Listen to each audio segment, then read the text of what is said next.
A warm and pleasant good morning to all my dear students. I hope you all are ready for your English class. Today we will start chapter 8, The Ant and the Cricket, which is a poem. Student, this is a short fable which is portrayed in the form of poem by Anonymous. So let's read the poem, The Ant and the Cricket. The Ant and the Cricket. Let's read stanza wise and I will explain side by side. A silly young cricket, accustomed to sing through the warm, sunny months of gay summer and spring, began to complain when he found that at home his cupboard was empty and winter was come. Not a crumb to be found on the snow covered ground, not a flower could he see, not a leaf on a tree. Oh, what will become, says the cricket, of me? At last, by starvation and famine made bold, all dripping with wet and all trembling with cold, away he set off to a miserly ant to see if, to keep him alive, he would grant him shelter from rain and mouthful of grain. He wished only to borrow, he would repay it tomorrow.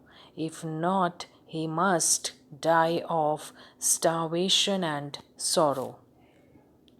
Says the ant to the cricket, I am your servant and friend, but we ants never borrow, we ants never lend. But tell me, dear cricket, did you lay nothing by when the weather was warm? Quoth the cricket, not I. My heart was so light that I sang day and night. For all nature looked gay. You sang, sir, you say. Go then, says the ant, and dance winter away. Thus ending, he hastily lifted the wicket and out of the door turned the poor little cricket. Though this is a fable, the moral is good. If you live without work, you must live without food. So, this is the poem about a silly young cricket and an ant. Cricket was only singing all day long and used to enjoy his good times during summer season. He didn't plan anything for the future. He began complaining when he could not find food in the house, and by that the season had changed. So he could not go out in search of food. So when the winter arrived, Cricket could not find a small amount of food to eat. He found his cupboard was empty and winter has arrived. And he didn't find a single piece of bread on the snow covered ground, not even a flower or a leaf on the tree so that he could feed on. And now he knew that if he searched for food, his efforts would turn out to be failed.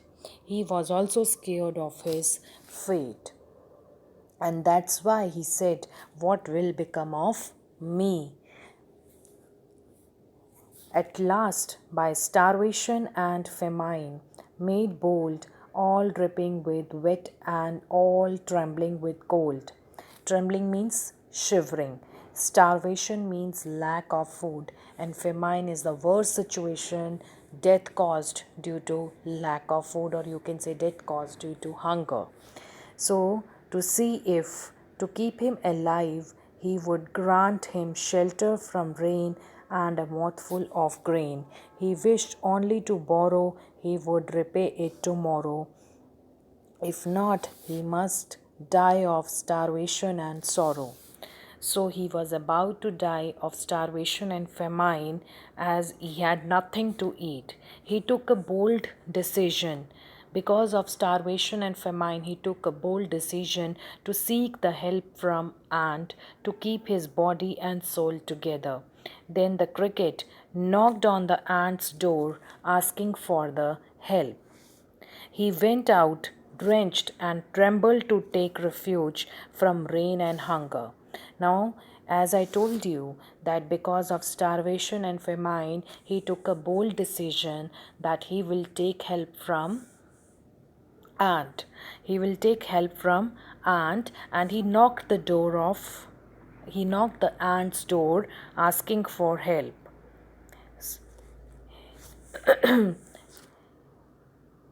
Then he was expecting help from ant so that he may live, and or ant may provide him shelter from the rain and a mouthful of grain.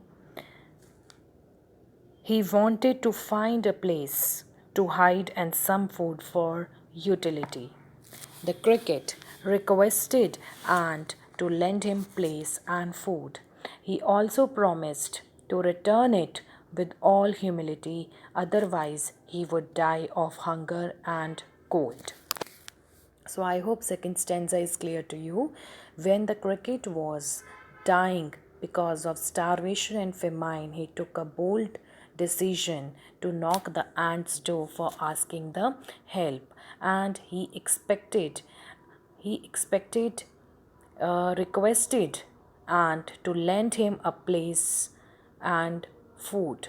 He also promised that he will return it with all humility. Otherwise, if he is not going to help the cricket, he would die of starvation and cold. Says the ant to the cricket, I am your servant and friend, but we ants never borrow, we ants never lend. But tell me, dear cricket, did you lay nothing by when the weather was warm? Quoth the cricket, not I. My heart was so light that I sang day and night, for all nature looked gay. You sang, sir? You say. Go then, says the ant, and dance winter away. So, what happened in the stanza 3? When the cricket requested the ant to lend him a place and food, and he also promised him that he will return it with all humility and please help him, otherwise, he would die of hunger and cold. The ant gives a very important lesson of life during its conversation with the cricket. Ant says that ant neither borrow from somebody nor lend to somebody. Lend means to give and borrow means to take.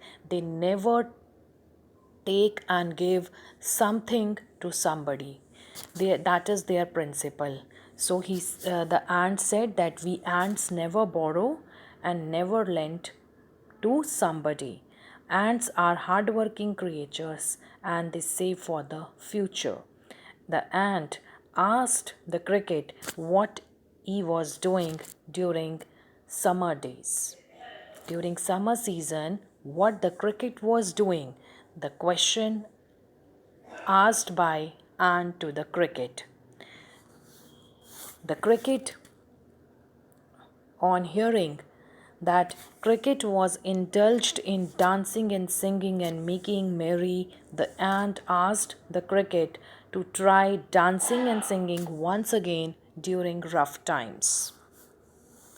So when the cricket said that I was singing all day and night during summer days as I was enjoying the nature, as nature made me so happy that I was singing all day and night. Listening to that, on hearing this, that the cricket was involved in singing all day and night, the ant advised him to dance all day and night throughout the winter season so as to protect himself from cold and and get some food from dancing only.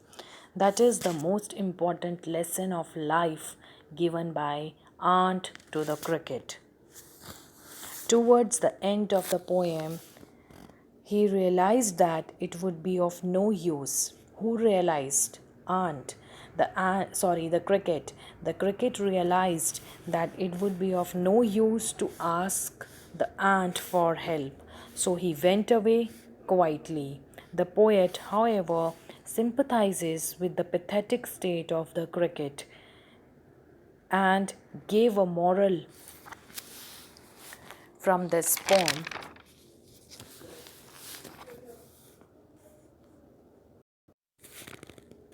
And gave a moral lesson that those who do not wish to help themselves cannot be saved by others. In short, the poet wanted his reader to value the time and work diligently. So, this is the short and interesting poem. I hope you all liked it. So, try to write the summary of this poem in your own words. So, with this, your chapter 8 is completed, which is a short poem, The Ant and the Cricket. Do the word meanings and question answers in your fair notebook. If still you have any doubt, you are free to ask in online classes. Till then, take care, stay healthy, stay safe. Thank you.